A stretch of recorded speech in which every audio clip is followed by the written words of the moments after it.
시청자 여러분 안녕하십니까? BTV 주간 종합뉴스 시작합니다. 민간 사전 청약 피해자들은 정부의 구제 대책을 마련해달라는 목소리를 높이고 있습니다. 피해자 대부분은 취소된 사업지에서 사업이 재개될 경우 당첨 지위를 유지해 줄 것을 요구하고 있는데요. 지난 국정감사에서 이 문제가 언급됐는데 국토부가 검토하겠다는 입장을 밝혔습니다. 박희붕 기자가 보도합니다. 사전 청약 피해자들로 구성된 비상대책위에서는 구제가 절실하다며 목소리를 계속 높이고 있습니다. 정부가 사전 청약 제도를 폐지한 것도 이미 문제점을 인식했기 때문이라는 주장입니다. 피해가 이미 발생한다는 것을 인지를 했었다고 봄이 타당하고요. 그렇다면 저희 같은 사람들의 당첨자들의 이 사업 취소로 인한 피해를 구제해 줄 제도 또한 마련을 했어야 된다고 봅니다. 국토교통부에서 지금까지 발표한 대책은 청약 통장 부활 하나뿐, 피해자들은 미봉책일 뿐이라며 근본 대책은 당첨자 지위를 그대로 승계해야 한다고 강하게 주장합니다. 나라를 믿고 청약 제도를 권고한 대로 시행한 저희 피해자들을 위해서는 방법은 저희 피해를 구제해 줄 수 있는 방법 하나는 오로지 지위 승계, 당첨자 지위 승계밖에 없습니다. 지난 24일 열린 국회 국정감사에서는 이 문제가 제기됐습니다. 사전 당첨자 지위 유지에 대해 국토부의 입장을 묻는 질의가 나온 겁니다. 국토부는 검토하겠다는 답변을 내놨습니다. 아쉬운 것은 피해자들은 실질적으로 취소된 사업지의 사업 재개 시 사전 당첨자 지위를 유지하고 승계할 수 있는 것을 요구하고 있습니다. 국토부 어떻게 전향적으로 검토할 의향이 있으십니까? 공공 청약 그 프로세스에 들어와서 청약을 받은 거기 때문에 그런 부분에 대해서 이 공공에서 이 신뢰 보호 차원에서 그런 입장을 가지고 검토를 해보도록 하겠습니다. 하지만 낙관적으로 해석할 수만은 없습니다. 민간 사전 청약은 공공과 달리 LH로부터 토지를 낙찰받은 민간 사업자가 분양하는 사업이라는 이유로 정부는 피해 구제책 마련에 소극적인 입장을 유지해 왔습니다. 사업이 취소된 토지를 새로운 사업자가 사들여 주택 건설을 할 때 정부가 기존 사전 청약 당첨자들의 지위를 승계하도록 할 법적인 근거가 아직까지 없기 때문입니다. 미분양이 늘고 건설 경기가 침체된 상황 속 건설사들에게 승계 조건을 압박할 수 있을지도 미지수입니다. 사전 청약을 해서 나중에 분양에서 입주까지 이루어지는 그 기간 동안 과연 수익성이 될까라는 부분이 가장 우려 사항이 되는 거고, 또 근본적으로 지금 시장에 미분양 아파트가 증가하고 건설사들이 재정 상황이 안 좋다는 거죠. 그렇게 안 좋은 상황 속에서 또 다른 사업을 하기에 굉장히 부담스럽다. 사전 청약 당첨 지위 유지가 불가하다는 입장을 고수하던 국토부의 입장 변화는 피해자들에게 긍정적인 시그널을 주고 있습니다. 다만 지위 승계에 대한 구체적인 방안 마련까지는 상당한 진통이 예상됩니다. BTV 뉴스 박희붕입니다. 수원시는 권성구에 있는 공군 비행장 때문에 오랜 기간 개발에 어려움을 겪고 있습니다. 매일 전투기가 뜨고 내리다 보니 수원시 면적의 절반 가까이가 고도 제한에 묶여 있기 때문인데요. 사실상 전투기 비행이 없는 지역의 경우 고도 제한을 완화해달라며 수원시 지역사회가 공동 대응에 나섰습니다. 이재호 기자의 보도입니다. 수원시 정지역구 김준혁 국회의원이 대표 발의한 군사기지 및 군사시설보호법 일부 개정안입니다. 군 공항 주변 비행 안전구역 내 고도 제한 완화를 위해 발의한 것으로 45m까지인 건축물 높이 제한을 300m로 완화한다는 내용이 담겨 있습니다. 전투기 비행이 활발한 지역은 어렵겠지만 사실상 비행이 없는 지역은 고도 제한을 풀어야 한다는 겁니다. 김 의원은 수원 군공항 주변 지역이 고도 제한 때문에 많은 제약을 받아왔다며 개정안이 통과되면 수원 지역 재개발 재건축에 새로운 활력소가 될 거라고 설명했습니다. 실제로 수원시는 수원 군공항으로 인해 전체 면적의 48%가 건축물 높이 제한을 받고 있습니다. 수원 시민들도 힘을 보태고 있습니다. 수원 군공항 주변 고도 제한 완화를 촉구하기 위해 범시민 서명운동을 벌이고 있는 시민협의회는 국방부 등에 서명부를 제출해 강렬한 시민들의 의지를 전달하겠다고 밝혔습니다. 수원시는 고도 제한 완화를 통한 수원역 일대 개발을 강조하고 있습니다. 수원역은 KTX 출발역이자 GTX 정차역이 될 예정이지만 고도 제한 때문에 주변이 낙후돼 있는 상황이라며 고도 제한이 완화돼야 공동화를 막을 수 있다는 입장입니다. 28년도 GTX 시선이 이제 완공되면 전국에서 가장 많은 유동인구가 되는 수원역 또 그 주변 일대 여기를 고도 제한 완화를 통해서 가야 되겠다. 지금 12층, 15층 정도 되는데요. 한 30층이 좀 넘어야 그 지역 일대의 수원역 개발을 전면 재개발할 수 있습니다. 한편 수원시는 11월 중에 수원 군공항으로 인한 고도 제한 피해 완화 방안을 논의하는 주민 간담회를 개최할 예정입니다. BTV 뉴스 이재호입니다. 안산시가 지역 수건 사업인 안산선 지하화를 위해 국토교통부가 추진 중인 철도 지하화 선도 사업 공모에 사업 제안서를 제출했습니다. 결과는 올해 말쯤 나올 전망인데 어떤 결과가 나올지 안산 시민들의 관심이 쏠리고 있습니다. 임세혁 기자가 전합니다. 안산시를 동서로 가로지르며 도심을 단절하고 있는 안산선 철도. 이를 지하화해 남북을 연결하는 것은 지역의 오래된 수건 사업이었습니다. 때마침 정부가 추진 중인 철도 지하화 통합개발 선도 사업 공모에 안산시가 안산선 일부 구간 지하화 방안을 담은 사업 제안서를 제출했습니다. 안산역에서 한대암역에 이르는 5.12km를 지하화해 축구장 100개 넓이인 71만 2천여 제곱미터의 개발 면적을 확보한다는 내용입니다. 안산 시민의 수건이었던 안산 지하화를 통해 단절된 신구 도시를 하나로 이어 도시 공간의 연계성을 회복하고 안산 시민을 위한 공간으로 조성해 도심의 활력을 불어넣을 계획입니다. 지하화 공사에는 1조 7천억 원의 예산이 들 걸로 예상됩니다. 하지만 지하화에 따라 확보되는 상부 부지를 매각하면 그 수익이 2조 원에 달할 것으로 추산되는 만큼 사업비 충당은 어렵지 않을 것으로 안산시는 보고 있습니다. 한편 철도 지하화에는 막대한 비용 부담이 가장 큰 걸림돌로 작용해왔지만 상부 개발 이익을 지하화 공사비로 활용할 수 있게 하는 특별법이 지난해 1월 제정됨에 따라 실현 가능성이 열리게 됐습니다. 국토교통부의 사업 선정 결과는 오는 12월쯤 나올 전망인데 과연 어떤 결과가 나올 것인지 안산 시민들의 관심이 쏠리고 있습니다. BTV 뉴스 임세혁입니다. 군포시가 수원에 있는 신분당선을 의왕역으로 연장하는 사업을 추진해 왔는데요. 수원은 물론 노선이 통과하는 의왕 안산의 동의를 아직 얻지 못한 상태인 것으로 확인됐습니다. 군포시장이 다른 대안을 마련할 뜻을 밝히고 있어서 사업 진행 과정에 관심이 쏠리고 있습니다. 권예솔 기자의 보도입니다. 군포시는 지난 1월 신분당선 연장 사업을 위한 민간 투자 회사와의 업무 협약을 맺었습니다. 광교역에서 의왕역을 지나 반월역까지 지나는 노선으로 내년에 확정되는 제5차 국가철도망 구축 계획에 포함해달라고 요청하겠다는 계획입니다. 약 1조 6천억 원이 투입되는 신분당선 연장안은 타당성 조사에서 경제성이 있다는 결과값이 나왔습니다.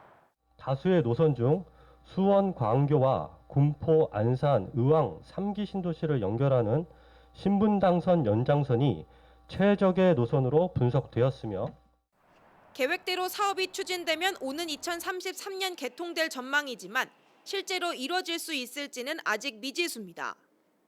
노선이 지나는 수원과 안산, 의왕시의 동의가 반드시 선행돼야 되는데 군포시가 아직 3개시의 동의를 얻지 못한 겁니다.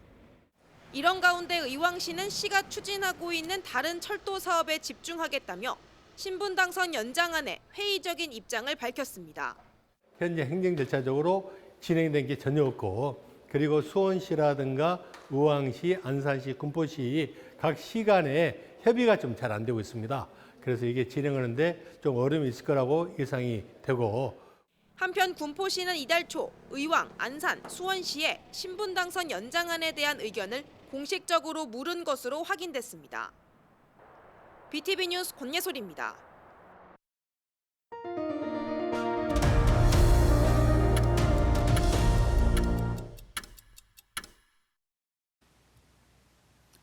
이달 초 광명의 한 초등학교 공사 현장에서 내국인 노동자 60여 명이 집단 해고를 당하는 일이 있었는데요.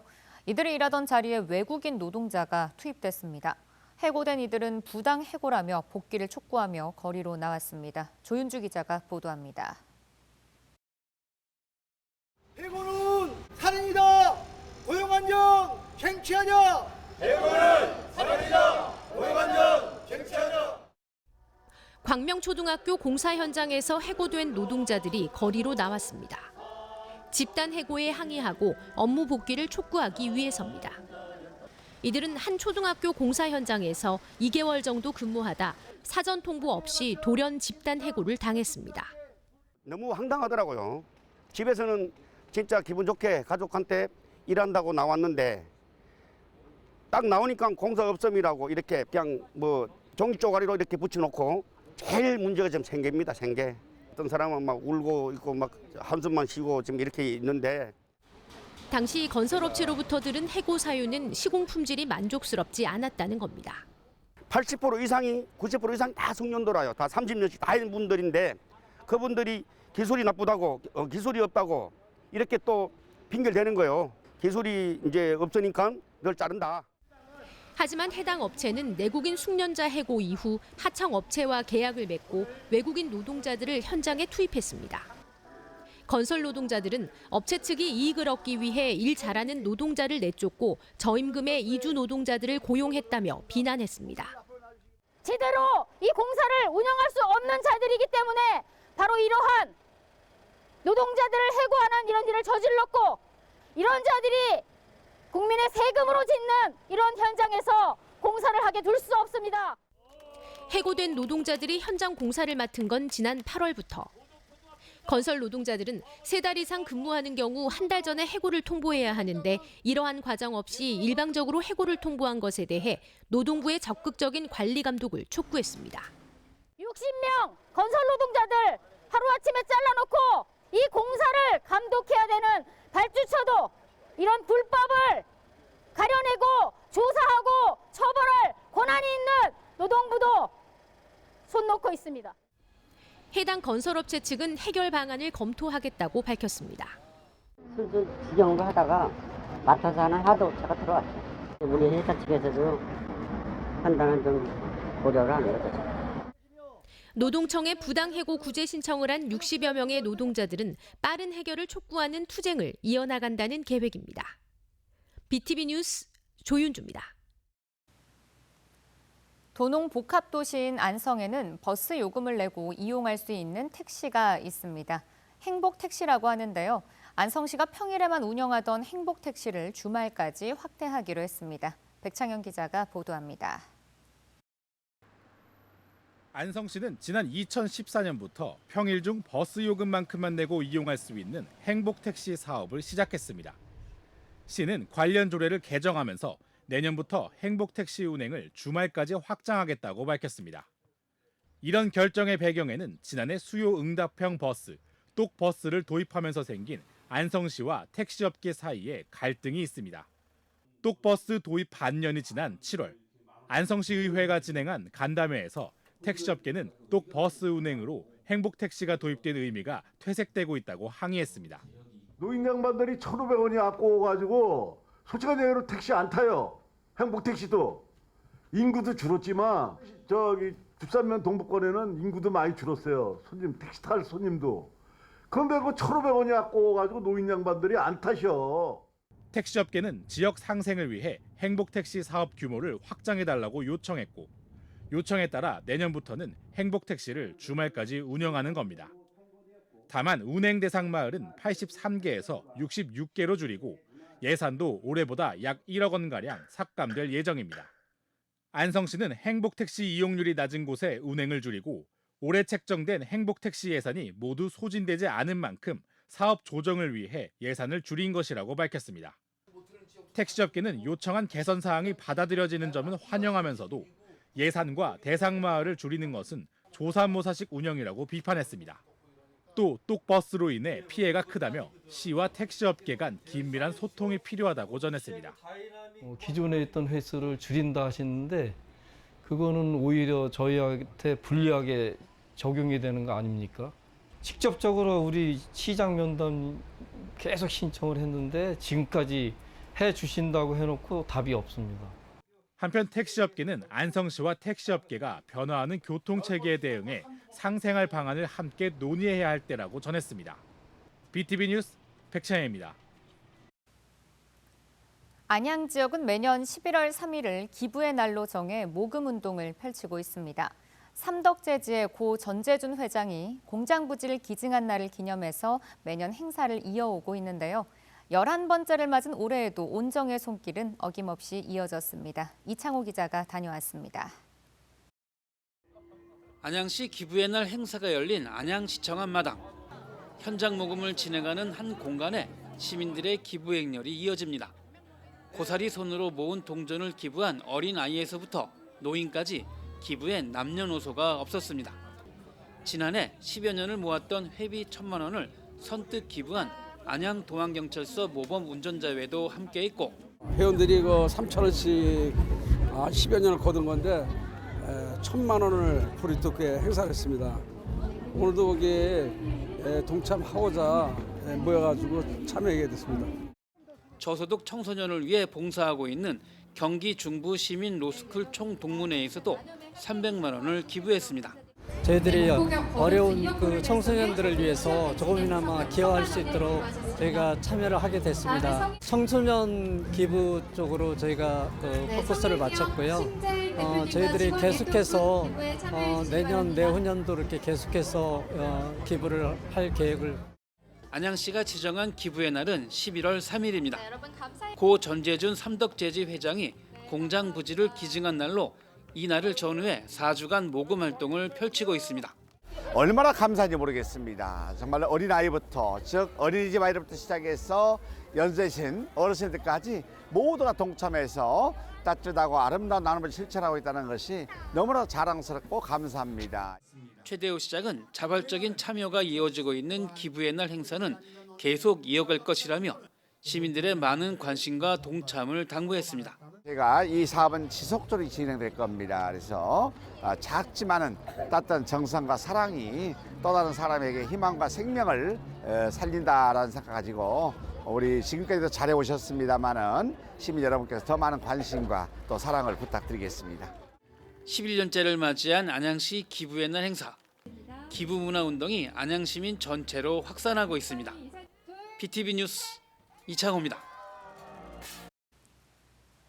전국에서 화재가 가장 많이 발생하는 지역이 화성시인 것으로 확인됐습니다. 화성시 을 지역구의 개혁신당 이준석 국회의원이 소방청으로부터 제출받은 자료에 따르면 최근 5년간 화성시에서는 3,057건의 화재가 발생했습니다. 이는 하루에 1.7건의 화재가 발생한 것으로 경기도 평균의 2배, 서울시 평균의 3배에 달하는 수치입니다. 반면 화성시 소방공무원 한 사람이 담당하는 면적은 1.29제곱킬로미터로 경기도의 1.5배, 서울시의 16배에 달합니다.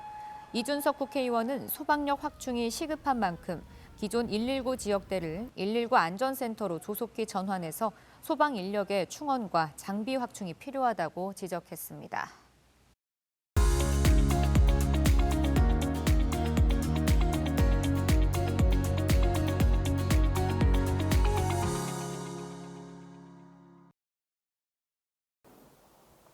한 번에 끝내는 119초 안전교육. 화재 발생 시 비상시에만 사용할 수 있는 피난기구 중 피난사다리가 있는데요. 생소하시다고요? 지금부터 피난사다리 사용법에 대해서 알려드리겠습니다. 아파트에서 주로 사용하는 피난사다리 경우에는 보통 위층이 아닌 아래층으로만 이동할 때 사용이 가능하시고요. 대피 공간이 없는 경우 설치가 되어 있습니다. 또한 평상시에 피난사다리 상부 도어를 열면 경보음이 울리니까요. 안심하시고요. 꼭 비상시에만 사용한다는 점 잊지 마세요. 화재 발생 시 하향식 피난구, 피난사다리 열림 방지 장치를 풀고 비상덮개를 개방합니다. 그리고 고정 장치를 꾹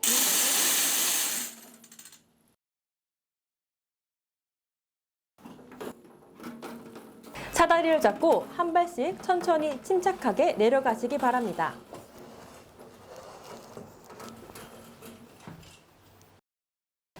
덮개 개방하고 고정장치 누르고 한 명씩 안전하게 대피하는 것 잊지 마세요.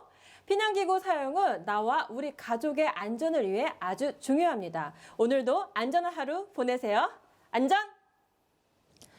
안녕하십니까. 경기도 소방재난본부 김민주입니다. 지난 8월 경기도 부천의 호텔에서 발생한 화재로 투숙객이 목숨을 잃는 안타까운 일이 발생하면서 피난기구 사용에 대한 중요성이 강조되고 있습니다. 피난사다리는 종류별로 사용법이 다른데요. 다중이용업소에서 사용하는 3층 이상, 10층 이하의 건물에 적용되는 피난기구인 피난사다리는 주로 건물 외벽에 고정하거나 발코니와 창문 가까이에 설치할 수 있습니다. 내구성과 내열성이 강하고 성인 1명 이상의 무게를 충분히 견딜 수 있도록 설계되어 있습니다. 접이식 피난 사다리는 공간을 절약할 수 있는 구조로 비상시 간편하게 펼쳐서 사용하는 형태입니다. 접이식 피난 사다리는 공간을 절약할 수 있는 구조로 비상시 간편하게 펼쳐서 사용하는 형태입니다. 평소에는 접혀 있다가 대피 시 빠르게 펼쳐서 사용할 수 있으며 벽 또는 창틀에 걸고리를 고정하고 사다리를 밖으로 밀어낸 후 안전하게 탈출합니다. 마지막으로 하향식 피난구용 내림 사다리는 주로 아파트에서 사용하며 발코니 바닥에 설치하는 수평 피난 설비입니다. 아래층으로만 피난할 수 있으며 화재 발생 시 하향식 피난구 열림 방지 장치를 분리하여 덮개를 완전히 열고 고정합니다. 사다리 고정 장치를 눌러 사다리를 펼치고 아래층으로 안전하게 대피합니다. 평상시에 하향식 피난구 덮개가 열리면 해당 층과 아래층 세대, 경비실, 관리실에서 경보음이 발생하여 보안과 안전사고를 예방할 수 있습니다. 피난기구는 우리의 소중한 생명을 지켜주는 필수 장치입니다. 평소 피난기구의 위치를 확인하고 정확한 사용법을 익혀두는 것은 여러분의 안전을 확보하기 위한 예방책입니다. 화재와 같은 위급 상황에서도 신속하고 안전하게 대비할 수 있도록 항상 주의를 기울여 주시기 바랍니다. 고맙습니다. 이상으로 BTV 주간 종합뉴스 마칩니다. 시청해주신 여러분 고맙습니다.